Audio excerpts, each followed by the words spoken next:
सभी से राधे राधे, सादर प्रणाम करती हूँ सभी को। आप सबको सुनाने जा रही हूँ होली गीत। कैसे लगे कमेंट बॉक्स में लिख कर बताना। आप सब हमारा वीडियो अच्छा लगे तो लाइक सब्सक्राइब ज़्यादा से ज़्यादा शेयर करना। सभी से राधे राधे, राम राम। समझे समझ पिया तोहर कोरवा, हाँ समझे समझ पिया तोहर कोरवा, हमनी कौना लागई नहीं हरे वाह, हमनी कौना लागई नहीं हरे वाह।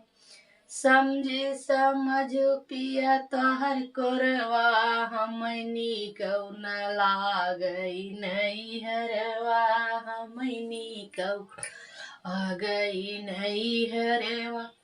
कौने मास बन कोयल बोलई, कौने मास बन कोयल बोलई, कौने मास बोलई मोरवा, हमनी कौना लाग नहीं हरवा।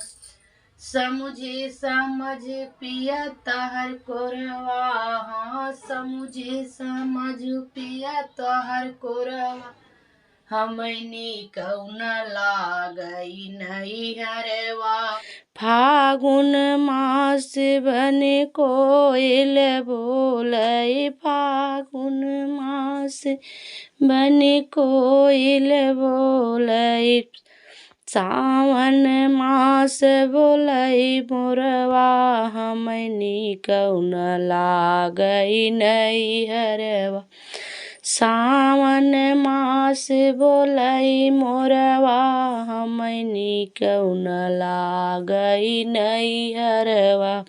कौने मासु धन आयु गवनवा, कौने मासु धन आयु गवन, कौने मास भरल कोरवा, हमनी कौना लागई नहीं हरवा, तोहनी कौना लागई नहीं हरवा। अगह फागुन मास में आए गवनवा, फागुन मास आए गवनवा, अगहन मास भरल कोरवा, तो हमनी कौना लागई नहीं हरवा, कौना लागई नहीं हरवा।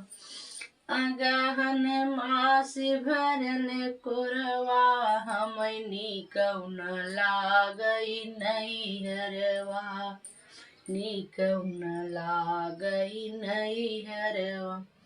समझू समझ पिया तोहर कोरवा, समझ समझ पिया तोहर कोरवा, हमनी कौना लागई नहीं हरवा, हमनी कौना लागई नहीं हरवा।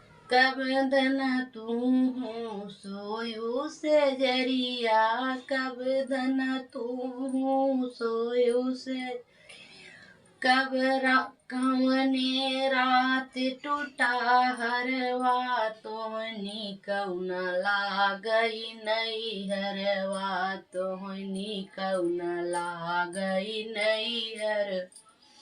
साँझे बेर के सजी से जरिया, साँझे बेर के सजी से जरिया, आधी रात टूटा हरवा, हमनी कौना लागई नहीं हरवा, हमनी कौना लागई नहीं हरवा।